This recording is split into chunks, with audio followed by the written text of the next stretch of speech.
ela deve respeitar a lei, mas em momento posterior. Os atos de apuração da falta funcional merecem a descrição administrativa, sim. Então, você entende que há a possibilidade da publicidade após o trânsito em julgado da decisão administrativa? Da forma como for decidido pela deliberação do Conselho, ato normativo do defensor geral.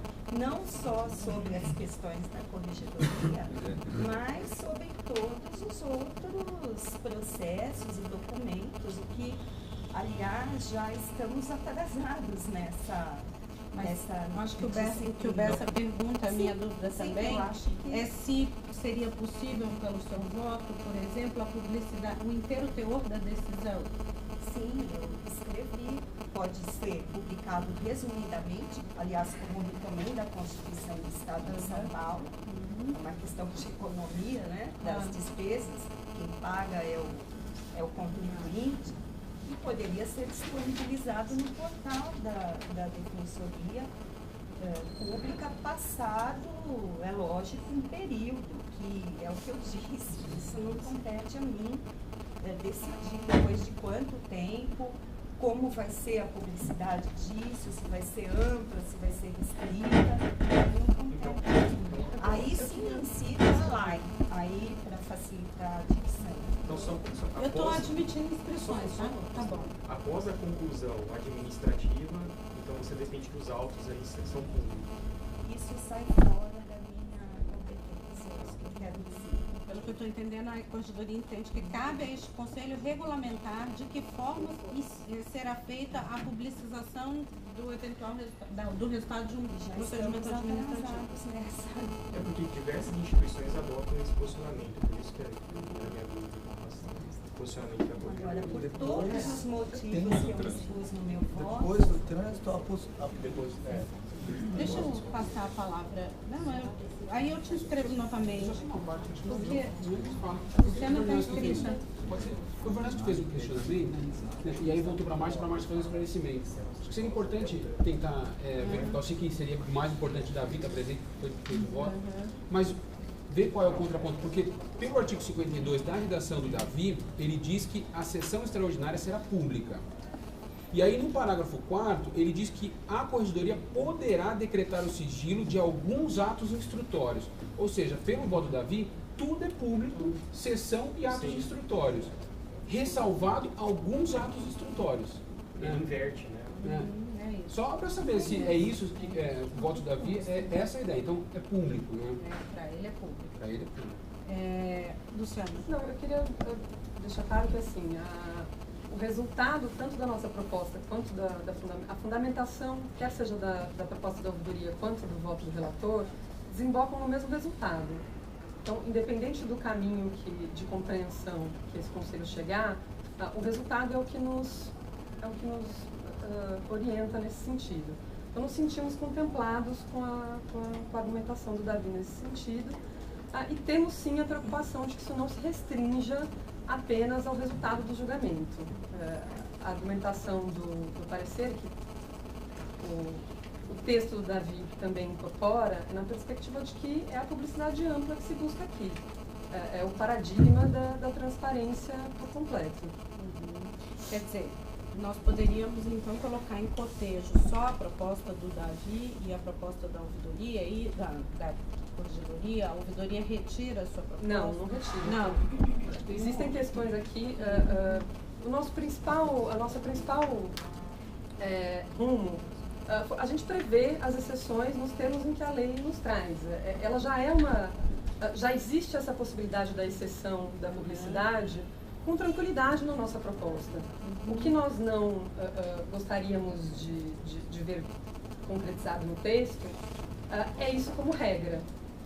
Então, é de fato que haja uma publicidade como regra e que se preveja exceções muito específicas. Como está no artigo 61, né? Exato. Tá bom. Pois não. Não, então assim, por exemplo, a ouvidoria, o que permite essa publicidade para a ouvidoria seria o entendimento da inconstitucionalidade da norma. Para o Davi, o que possibilita essa regulamentação é a sobreposição da lei de informação sobre a 988. É isso. Que é isso que eu estou dizendo que, para a gente, o fundamento que carrega a decisão, para nós, não é uma questão fundamental. Nós estamos tranquilos para que a decisão seja tomada a partir de outra fundamentação, que importa de fato o resultado. Eu acho que a gente poderia ter dois encaminhamentos, né? Primeiro, vencer se a gente vai regular a publicidade ou não, e aí nisso estaria encampado o voto da Márcia, porque se a gente entender que o Conselho não vai discutir publicidade porque prevalece a regra geral do sigilo prevista na nossa lei, a gente vota com a Márcia. Em vencendo isso, a gente vai votar o voto da Luciana ou o voto do Davi, porque aí são questões pontuais, embora no fundo ambos estejam prevendo a publicidade como regra e o sigilo como exceção, tem algumas questões pontuais que aí vão ser discutidas artigo por artigo. Também tem que lembrar que pela posição da corregedoria é mantido o sigilo, correto? Eu falei muito no meu voto, disse que sigilo, essa palavra sigilo tem uma carga negativa muito grande, relembrando até o secretismo que existia em outras épocas da nossa história, em períodos de exceção, enfim. E que é esse o sentido dessa palavra. E trouxe também fundamentos doutrinários da professora Ada, do professor Dinamarco, dando a esse sigilo a denominação de publicidade restrita ao processado, ao sindicato e seus advogados. Então, eu acho que, a partir daí, eu considero esse termo segredo, secreto, como devendo ser lido como publicidade restrita, para que não, aliás, no relato saiu como se eu tivesse falado segredo, secreto, e não, no meu voto usei esse termo, publicidade restrita. Então é isso que eu queria explicar novamente, para que não se confundam os conceitos e o que eu penso a respeito do artigo da nossa lei. Então, penso que deve ser mantido como está, mas lógico que não é secreto. Não é secreto. Eu quero só lembrar, então, como é que a gente vai fazer a votação. Querem continuar discutindo? Eu gostaria... Tá, desculpa. Então, o Bessa está inscrito também. Não, eu acho que, assim, talvez seja unânime aqui que é complicado o Conselho declarar a inconstitucionalidade da lei para regulamentar a publicidade, né? Além de ser algo complexo, seria uma construção que na doutrina não é uníssono. A gente teria então que analisar outras questões advindas dessa declaração de inconstitucionalidade pelo Conselho, se o Conselho tem essa competência, fazendo uma analogia com o chefe do Executivo, ou se seria de competência da Defensoria Geral. E além disso, as consequências da inconstitucionalidade seriam os efeitos ex tunc, em regra, que seria a anulação de todos os processos administrativos já julgados pelo Conselho. A gente poderia pensar em modulação dos efeitos, como o Supremo faz? Poderia, mas eu acredito que mesmo no âmbito do Supremo, seria complicado, porque o que se alega aqui é afronta de um princípio constitucional, que é a publicidade. Então eu acho que o caminho não é a declaração de inconstitucionalidade pelo Conselho. Eu acho que a gente não tem segurança jurídica para caminhar dessa forma. E por outro lado também, eu não sei, eu estou tentando buscar elementos jurídicos para a gente chegar naquela finalidade que é a publicidade, que no mérito todos concordamos, acredito eu. Talvez a gente não tem como regulamentar o dispositivo da Lei 988, porque naquela clássica divisão do José Afonso da Silva é uma norma de eficácia plena. Ela não é contida e limitada, não dá margem à regulamentação. Né? O que talvez nós poderíamos fazer é interpretar a norma. Quando ela fala em os autos de sindicância e de processo administrativo disciplinar são sigilosos. Qual é o alcance disso? quando a lei quis dizer, quando o legislador quis dizer os autos. Será que os autos abrangem a sessão de julgamento do Conselho? Acho que é isso que a gente tem que discutir. Você me permite uma parte? Só para deixar claro, no parecer da ouvidoria, a gente não defende a declaração de inconstitucionalidade. Se defende é que se tome o mesmo rumo que o CNJ, no sentido de resolver com norma interna. Tá? Então, só para a gente também ter claro que não era essa a proposta. Então, só fazendo esse resgate. Então, eu acho que aí, o que eu, do meu ponto de vista, para a gente caminhar com segurança jurídica, eu acho que o caminho seria esse, de interpretar o dispositivo da Lei 988, porque entrar nessa seara da inconstitucionalidade no âmbito do Conselho, eu acho que seria uma insegurança muito grande nesse momento para a gente adotar. Me parece que os conselheiros estão caminhando nesse sentido, de não entender, de entender pela inviabilidade de declarar inconstitucional, mas querem encontrar uma solução. Então, acho que cabe a nós aqui tentarmos fazer esse exercício. Né? É difícil, uma matéria espinhosa, todos ainda têm muita dúvida, mas estão dispostos a tentar enfrentar as questões e encontrar uma alternativa que nos permita fazer uma interpretação nesse sentido. Eu coloquei dessa forma porque, assim, do meu ponto de vista, Luciano, eu acho que seria um grande avanço se a gente conseguisse construir juridicamente a ideia de que a sessão de julgamento ela é pública. Porque nós tivemos vários problemas já, todos sabem disso, e acredito que a ampla publicidade da sessão de julgamento, quando os conselheiros decidem o futuro, né, de um servidor ou defensor, seja amplo até para que a gente analise os votos e as posições de todos os conselheiros se são coerentes ou não. Então, e a proposta da ouvidoria caminha para que essa coerência e essa possibilidade de verificação não pese só sobre o Conselho, mas que alcance também a Corregedoria. Mas isso você fala antes da sessão de julgamento. Bom, Luiz Gustavo. O tema, como já dito, é difícil, não é uma decisão fácil. Então, mas aí tá, como superar isso juridicamente, entendeu? Nos termos que a lei hoje está imposta, a gente teria que afastar essa lei. E aí quais seriam os mecanismos Então, jurídicos eu acho, que a por gente... exemplo, que o voto do Davi, ele traz mais um caminho, que seria a interpretação a partir de uma nova, da entrada em vigor de uma nova legislação que também se impõe à defensoria. Posso?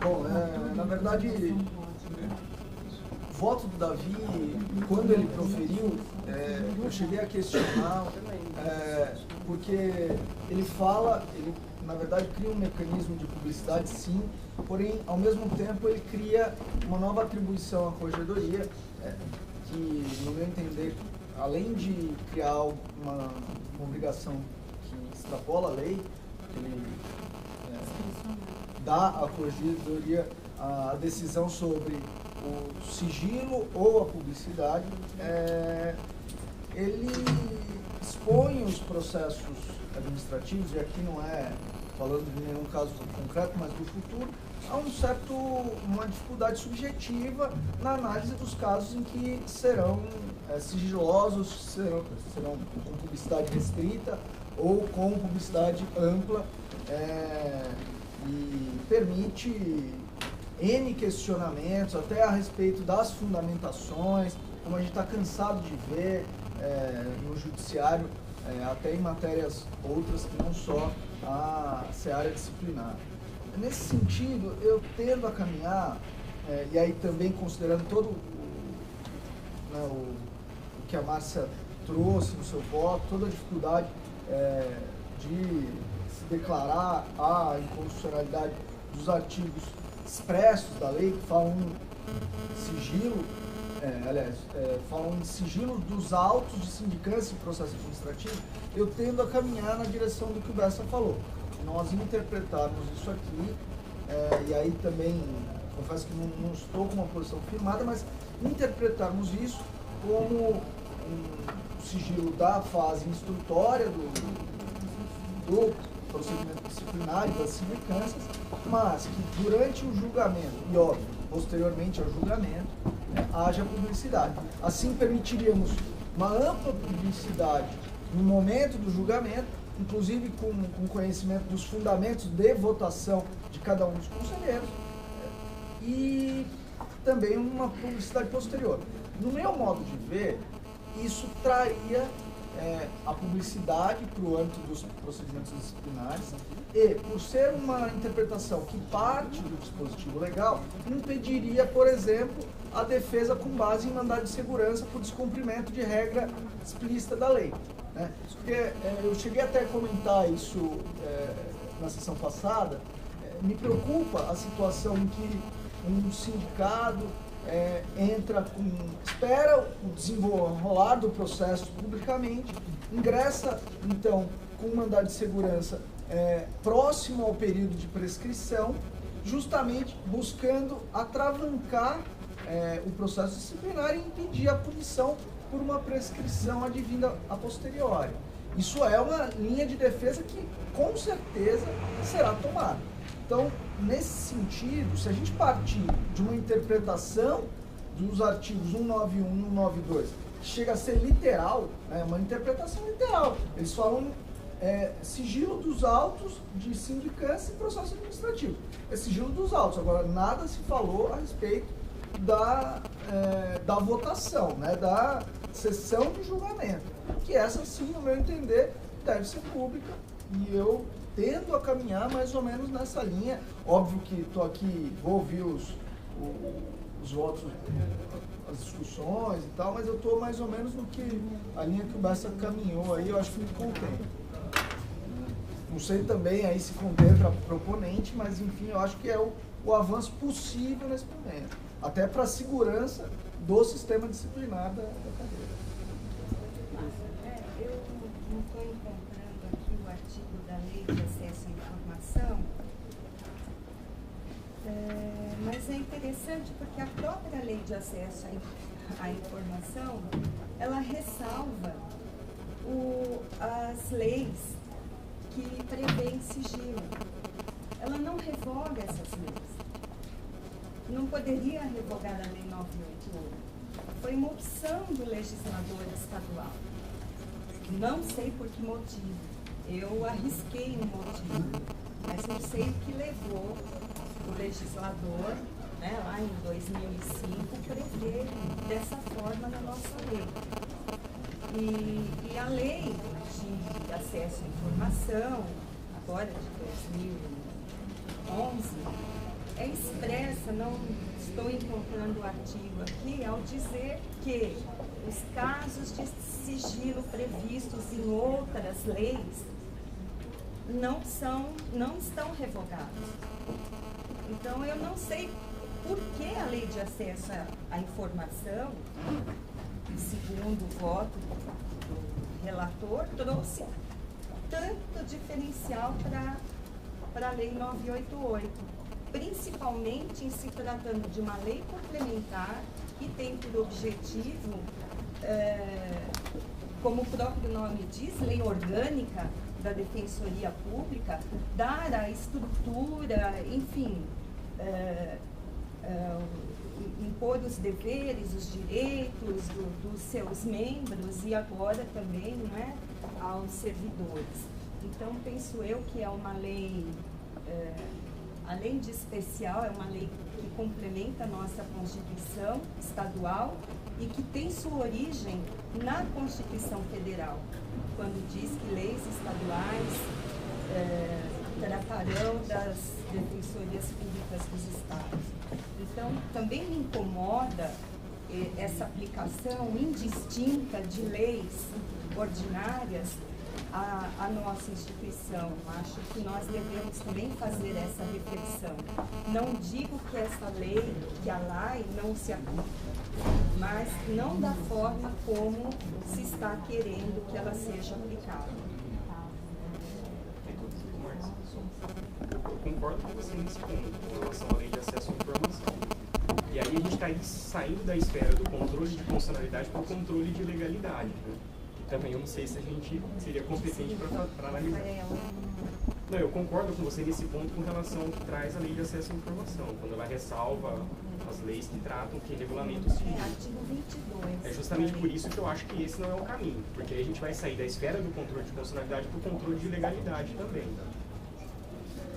Eu acho que talvez o caminho que a gente poderia talvez seguir com segurança jurídica é interpretar a nossa lei da forma como está posta. De legalidade. Entre a nossa lei e a Lei de Acesso à Informação. Mas a Lei de Acesso à Informação é expressa, dizendo que o disposto nesta lei não exclui as demais hipóteses legais de sigilo. Então, eu estou concordando com você, porque se a gente fizesse o contrário, a gente teria que fazer um controle de legalidade entre a Lei de Acesso à Informação e a nossa, entendeu?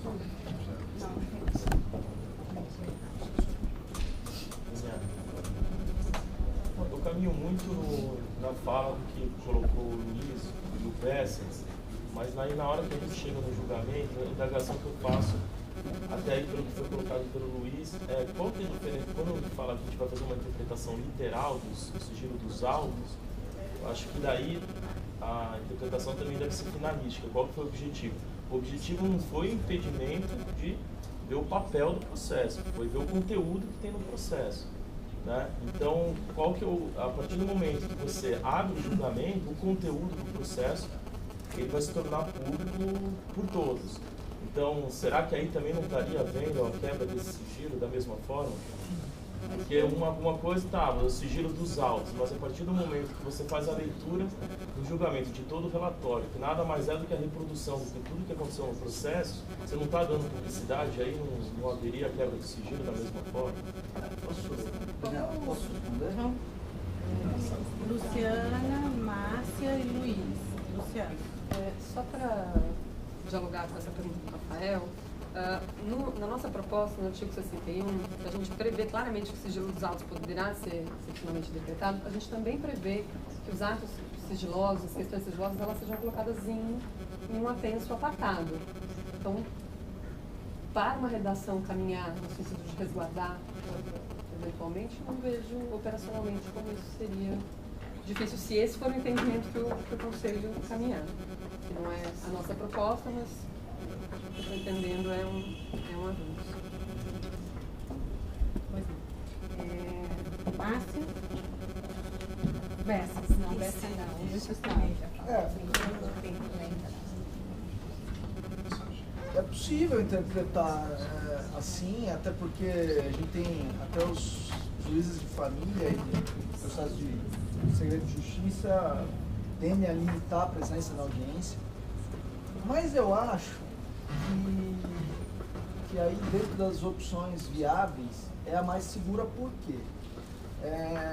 Porque quando se fala em sigilo dos autos do processo de sindicância, dos autos do processo administrativo, eu acho que a tendência é resguardar a instrução desses autos, né? A instrução do processo disciplinar. Por quê? Porque na instrução a causa não está madura ainda, né? Nós temos um indício de algo irregular, é óbvio, isso é até no julgamento, mas mais do que no julgamento, isso se tem de uma forma mais fragilizada.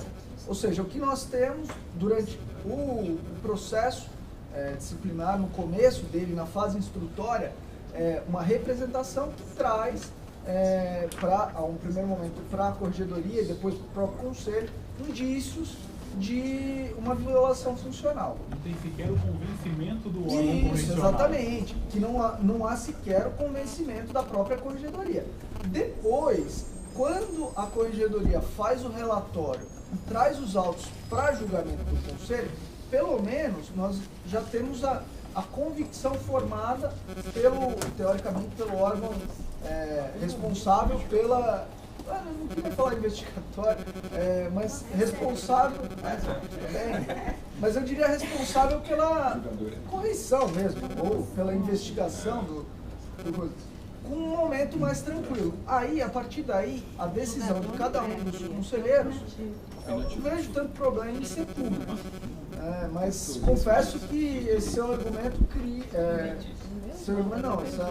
essa dúvida deve ser considerada. Né? Mas, de novo, dentro das opções que temos, apresentadas pelo Davi, apresentadas pelo proponente, eu acho que na linha do que o Bessa, até eu acho que o Luciano caminhamos, é o mais seguro. Não sei se é o viável, mas pelo menos eu entendo que é o mais seguro. Né? Não sei se os conselheiros também comungam desse entendimento, enfim. Nem eu estou seguro bastante, eu preciso refletir, né? A gente precisa refletir justamente. Claro, Márcia.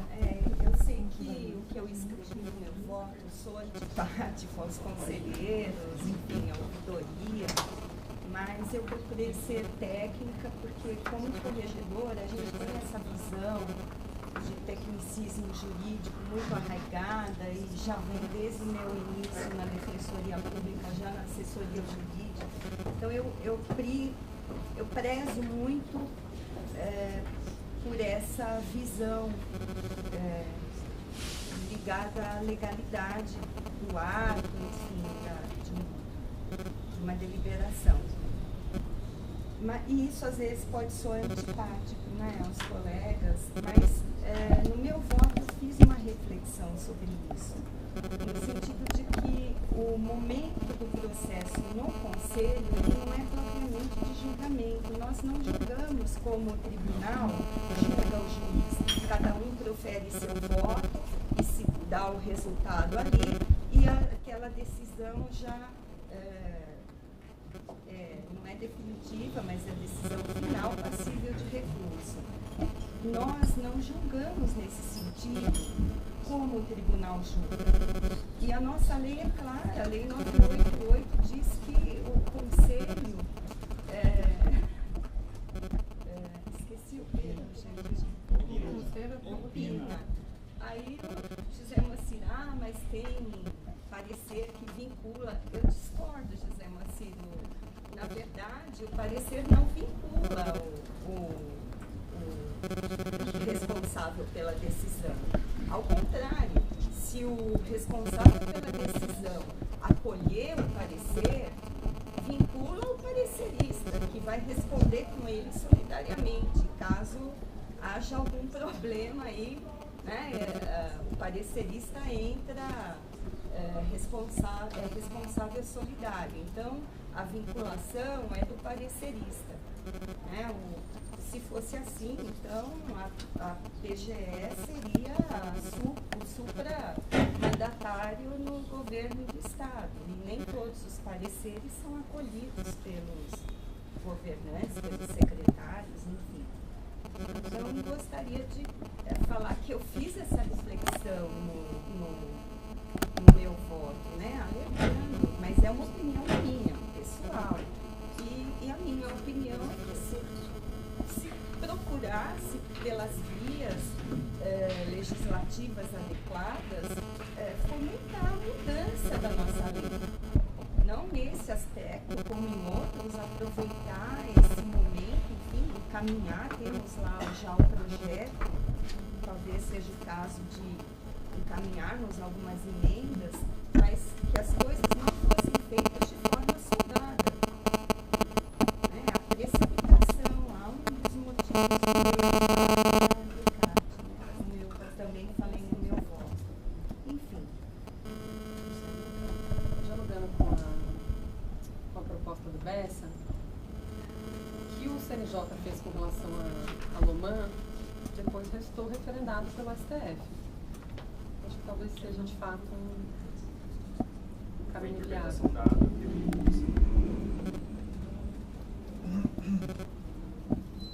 O STF não julgou. Aliás, ele se manifestou pela inconstitucionalidade da Loman. Mas não foi esse ponto, né? Ele, como trouxe o parecerista aqui, nós poderíamos, da mesma forma, Pois não quer mais. Eu não posso?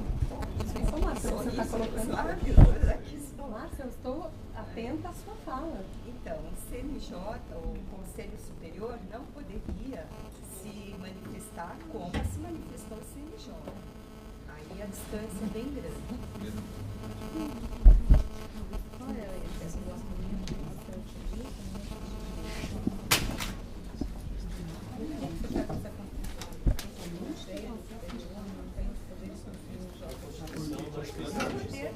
CNJ está na Constituição, né? Emenda Constitucional 45. A Constituição diz que cabe ao CNJ, enquanto não advir o Estatuto da Magistratura, regulamentar os atos disciplinares. Por esse motivo. Mas a Constituição fala da publicidade das sessões de julgamento da magistratura, né? Não. A publicidade que foi alterada na Constituição é em relação à disponibilidade. As sessões que colocam o magistrado em disponibilidade, com a PEC 45 passaram a ser públicas, mas do disciplinar não se fala nada na Constituição, de forma específica. Enfim, eu não tenho mais argumentos. Acho que o que a Corregedoria pode fazer e vai fazer em resposta às cobranças da Ouvidoria Geral é noticiar o que aconteceu na Corregedoria com os ofícios recebidos. Vou encaminhar agora, já estamos fazendo um levantamento. Agora, o que eu acho que pode ser feito por parte da Corregedoria é isso, como aliás eu faço. Encaminhado até altos expedientes que poderia se manifestar. Tomar ciência. Agora, daí a se aceitar a ampla publicidade, pelo menos nos atos investigatórios, realmente não posso concordar. Mas respeito a decisão desse conselho, se for nesse sentido. Respeito quer dizer, não respeito nos termos de provacultura, eu pelo menos. Mas acho que é importante a discussão.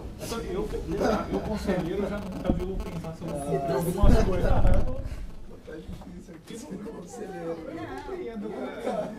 não, é que eu não quero falar, mas eu acho que eu não posso ser incoerente. Se eu achar que está além dos meus limites pessoais observar uma deliberação do conselho, eu não vou entrar com uma ação para impugnar. Eu já não estou mais nessa fase de vida, colegas. Eu vou embora e pronto. Vocês se sintam à vontade para eu já, daqui 1 ano e meio, estou de malinha nas costas, me aposento, enfim. Imagina se você fosse a ordenadora de despesa. Vamos lá, daqui 1 ano e meio, o que vocês querem? Vamos lá, assinar.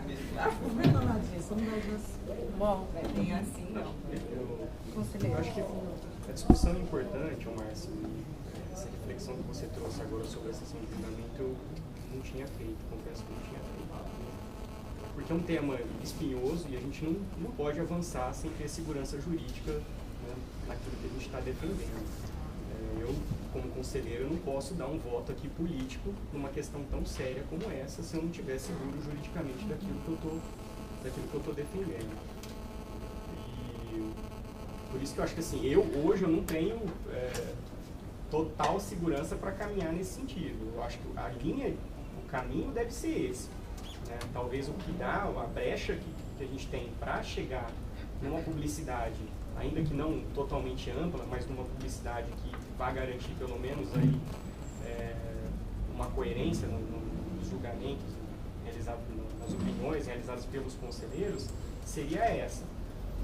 Mas politicamente a gente não pode defender algo se não tiver essa segurança jurídica. O compromisso político que nós, do Conselho, poderíamos talvez assumir é de, desde já, apresentar um anteprojeto de reforma da nossa Lei 988, propondo a revogação desses 2 dispositivos, né, ou alteração. Esse é o compromisso político como conselheiro que eu poderia fazer. Agora, juridicamente, eu gostaria de debater melhor a questão, porque o fim aqui que todos nós concordamos deve ser a publicidade.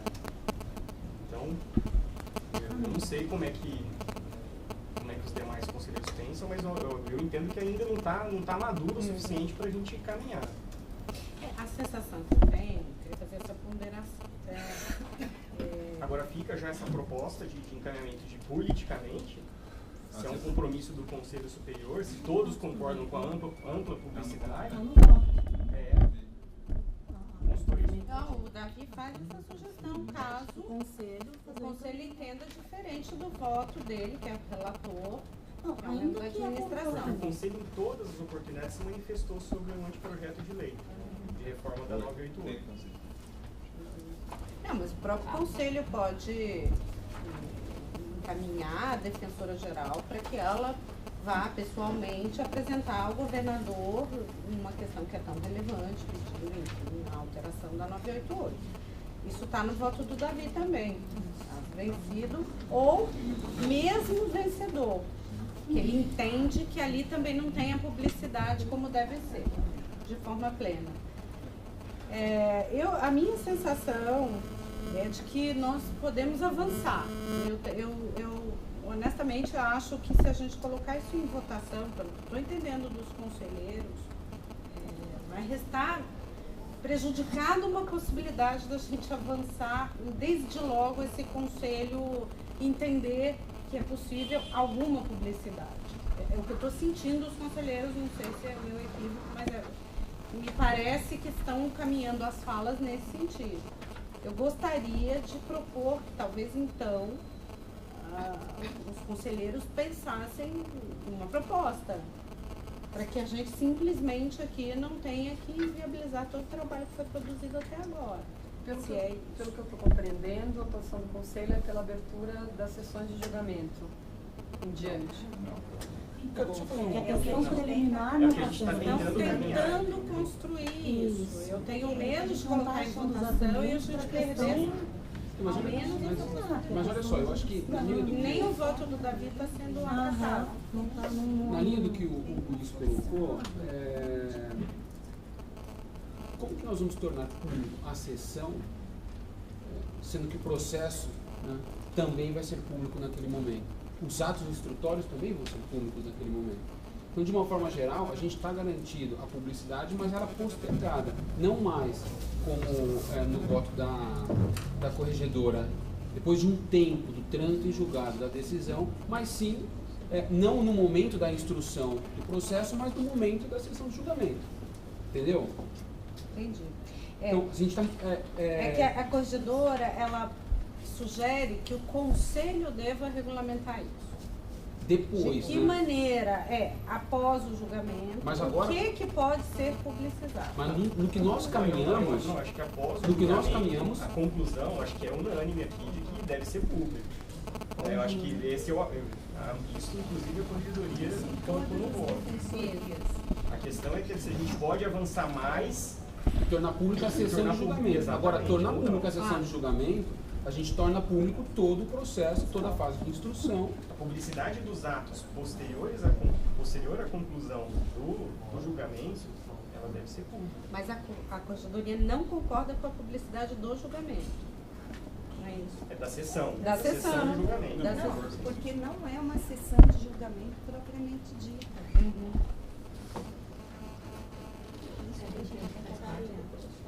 Ou seja, na verdade a gente transfere a publicidade da instrução para o momento da sessão de julgamento. Né? Mas de uma forma ou de outra, nós estamos garantindo a publicidade de todo o processo. Não sei se os conselheiros avaliaram isso, não é só a publicidade da Seria sessão. uma publicidade diferida. Pelo menos pela fala dos colegas, foi isso que eu consegui compreender, porque não tem como a gente pensar na não publicidade dos atos instrutórios e só na publicidade da sessão de julgamento, sendo que na sessão de julgamento vão estar públicos todos os atos instrutórios. Né? Então, mas aí que tá. A minha ideia é porque eu entendo que o sigilo nesse caso é para resguardar a realização dos atos instrutórios. Isso eu concordo com o Luiz, é a própria autonomia da corregedoria. Sim, a finalidade é preservar a própria instrução. E não a pessoa. Não, mas, Não, a pessoa também. não, eu acho que a preservação da pessoa ao terceiro, Porque pelo raciocínio tudo dele, bem, dá para fundamentar. Agora, a preservação dos atos instrutórios, Não, mas a pessoa ela deve ser preservada sempre que houver afronta ao direito à intimidade. Mas como proteger mais o caso? Seria o quê? Falar que pode o Conselho deliberar para uma sessão restrita? Não, se a gente tornar pública a sessão de julgamento, como proteger mais a pessoa que está sendo sindicada nesse momento? Seria criar uma possibilidade de restrição? Diante de uma questão Sim, especial, sim, se fala claro, assim, claro, analisada pelo claro, relator. mas isso em todos os Não casos. pela corregedoria. Pelo relator não, pelo próprio conselho. Não, no voto já vai haver Pra- a disposição do sim. conselho. Recebidos os autos pelo relator, ele de forma fundamentada poderia propor o sigilo da sessão de julgamento, desde que para preservar o direito de intimidade da pessoa, o direito de terceiro. Mas e a avaliação dessa possibilidade de sigilo? Seria público? Ô Bessa, mas e a avaliação? Aí tá, na linha do que a Franciane falou, até para evitar isso, a avaliação desse pedido de sigilo pelo Conselho seria pública ou seria numa sessão restrita? Não, e a maior exposição da intimidade, se é que é esse resguardo absoluto que a gente tem que fazer das sessões, é na sessão. Os atos instrutórios... A lei não prevê sessão sigilosa em hipótese alguma. Os atos instrutórios, na minha opinião, dificilmente vão violar a intimidade, porque é na sessão que vai ocorrer a exposição do fato, dos argumentos, dos votos do colega. Não sei se os atos instrutórios em si, eu acho que os atos instrutórios quem vai acabar acompanhando mesmo são as partes, são os advogados, a pessoa que fez a representação. Não? O que o Luiz, Você acha que eu acho que são duas coisas diferentes. O que o Luiz coloca, e com razão... Não. Sim, mas a preservação da intimidade nos atos instrutórios, eu acho que ela é muito mais baixa, ela tem uma densidade muito mais baixa do que a sessão de julgamento. É a sessão se é que tem que pensar em privacidade, é na sessão de julgamento. Na sessão de julgamento, como a gente não tem previsão legal da não publicidade, eu não sei por que não estender. O primeiro ponto a ser verificado é que situações injuriosas, elas são da vida. Só que você precisa, para torná-las públicas, você precisa ter um nível de segurança de que aquele fato coincide com o que de fato ocorreu. O que o Luiz está colocando é o seguinte: até os atos instrutórios, eu tenho ali a alegação de um dever funcional, que sequer foi confrontado no âmbito administrativo da investigação. A partir do momento que o órgão correcional emite um juízo positivo de que é verossímil o que se diz, a gente pode transformar a sessão em pública. Por quê? Já foi feito pelo menos um juízo de que aquele fato não é absolutamente infundado. O que a gente tem que tomar cuidado é com a publicidade que acaba se alastrando e se difundindo como verdade de um fato que sequer tem áreas de verossímil. Então, a partir do momento em que a corregedoria vem e diz, olha, temos aqui a justa causa do processo administrativo para iniciar uma sessão de julgamento, que ela entende que não é de julgamento, mas uma sessão, a gente já pode entender que a publicidade pode ser dada, porque há elementos a serem investigados. O grande problema é tornar público uma alegação, porque veja, aquele que torna público, aquele que propaga injúria, calúnia e difamação pelo Código Penal, incide também na mesma pena. Então, a administração pública, ao tornar público algo, ela tem que ter pelo menos um juízo preliminar de verossimilhança. É isso que... Só uma parte. E no caso que ela opina pela absolvição, a justa causa não existe, a sessão vai ser pública. A gente precisa trabalhar isso daí, verificar como a gente vai fazer essa distinção. Até do motivo da absolvição. Mas daí, veja, a partir do momento, se ela entende que não tem justa causa, o interessado já pode, se ele entender, dar publicidade a isso. Ele, o interessado, porque se ele entender interessante, ele diz, olha, fui injustamente, fui de maneira indevida confrontado por uma infração disciplinar que a corregedoria disse que não tem. Aí é do âmbito dele, é da proteção dele. O que a sociedade, o que o Estado de Direito busca com a publicidade é dar publicidade, me parece, daquilo que efetivamente é, e não daquilo que efetivamente não é. O que efetivamente não é, cabe ao próprio interessado vir e dizer, olha, eu fui injustamente alegado e quero, ou não quero mexer nisso. O que a gente não pode esconder é, depois de uma decisão, um fato verdadeiro. O sujeito cometeu uma falta disciplinar? Sim. Pelos meios legais foi apurado que cometeu. Isso a gente não pode esconder. Que isso é do regime republicano. O que nós temos que preservar, e aí dosando com a publicidade de atos administrativos, é evitar que uma situação até então não constatada como verdadeira possa gerar um prejuízo no âmbito da honra dos indivíduos. Que gera.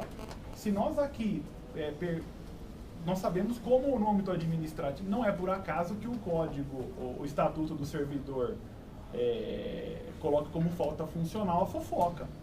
Nós sabemos que poucos sabem disso, mas a fofoca é falta funcional. Por quê? Porque as coisas no âmbito administrativo ganham, à medida que elas andam, áreas de verdade. É a letra morta, né? É letra morta.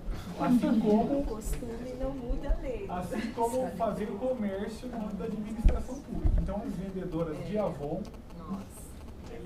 já estariam exoneradas há muito tempo. As festas de aniversário. Externar a preço é proibido também.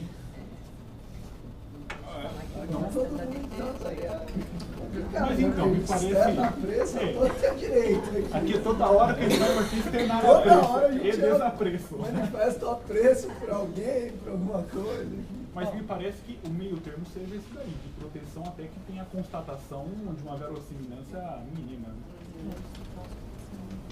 Mas aí como seria? A publicidade das sessões. Daí, eu falei tudo isso para justificar o porquê, a partir do momento em que há um processo no conselho, tem que ser público e antes não. Porque há, pelo, entendeu? Nós estamos pegando o meio do processo até o fim. Conselheiro, Fabiana, qual é a sua posição? Então, na verdade, a gente está construindo aqui em conjunto. Eu acho que não tem contra-argumento do que foi dito pela Márcia. Mas eu entendo que a partir do momento que esse processo chega ao conselho, ele se torna um processo do conselho. Então a gente tem como regulamentar isso. Eu só estou querendo ter essa firmeza de justificativa diante do que a Márcia falou agora sobre não ser uma sessão de julgamento. É isso que eu gostaria de pensar com mais segurança. Mas nesse caminho que o Zé Márcio disse, eu também acho que a sessão e a decisão vai ser tomada. A foto vista da Márcia é absurdo, né? Absurdo de tantas colocações, de primor, realmente é um voto que é traz muita substância, realmente é muito difícil. A minha dúvida está igual aos demais aqui. Ia bem, nesse sentido que Bessa trouxe, até você trazer essa ponderação, até a gente começar a ponderar de novo sobre o papel do Conselho. Então, senhora presidente, na primeira parte, uma corregedoria, isso para mim está claro. A segunda parte da sessão é que eu ainda, enfim, vou esperar os debates, mas se eles estiverem encerrados, eu já tenho condição de ouvir.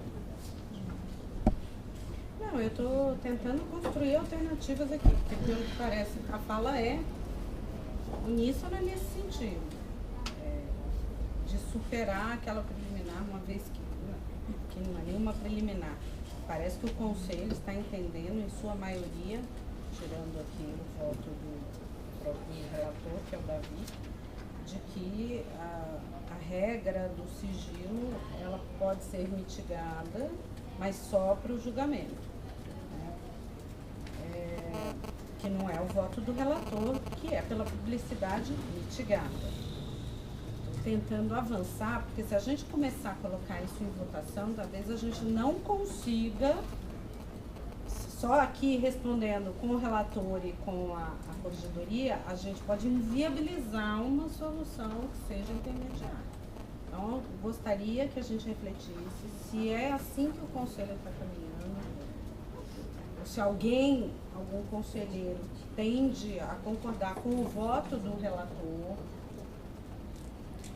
superar as argumentações da corregedoria, porque eu acho que seria o caso, então, de tentarmos elaborar uma proposta alternativa para salvar, pelo menos, isso que nós estamos tentando aqui construir, que é a publicidade do julgamento. Pode ser que lá na frente o conselho até entenda, não, nem um julgamento, enfim, mas se ainda temos essa possibilidade, vale a pena tentarmos amadurecer e construir alguma coisa. Eu não queria colocar aqui em votação e essa proposta não existe. Eu daria aí, seria prorrogar a votação.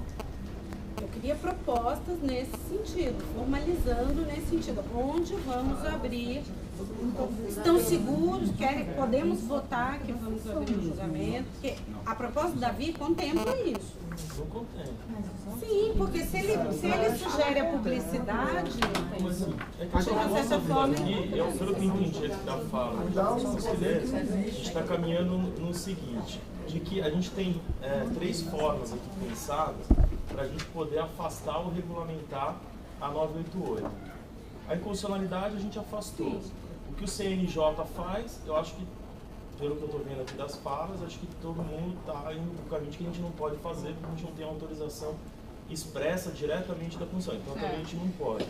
E a lei da informação, que seria aí o argumento do Davi, pelo que eu vi aqui também, todo mundo acha que a lei da informação não afasta. Então, com isso, o voto do Davi não tem sustentação jurídica. Tudo bem, você pode dizer que não tem, mas ele fez uma proposta. Não tem, mas eu estou fazendo tem que ser votado. argumento. Agora, a gente pode avançar na questão de que seria o voto da Márcia e a gente estaria tentando avançar, construir alguma forma do porquê a sessão do julgamento poderia ser. E aí, precisa amadurecer. Eu só quis dizer que o voto, que parecer uma manifestação da Davi, ele é o relator, abarca esta parte que o Conselho está concordando. Só isso que eu quis dizer. Não, eu só queria discordar nesse ponto, porque eu acho que o voto do Davi, ele, em pese fale sobre a publicidade, ele traz para a Corregedoria uma possibilidade que eu considero inadequada de restrição, mesmo que fundamentada, porque a gente sabe que a fundamentação ela pode ser utilizada de várias formas. Tá aí aquela portaria do CCJ a respeito das fundamentações das decisões dos juízes quanto à liberdade provisória, né, falando que eles não podem se pautar por argumentações vazias. Não que essa corregedoria ou alguma corregedoria vai fazer, mas a gente cria um subjetivismo que eu acho que é pior do que como está hoje. Inclusive me manifestei nesse sentido na hora do voto. Eu particularmente tendo a discordar que a proposta do Davi representaria uma mudança.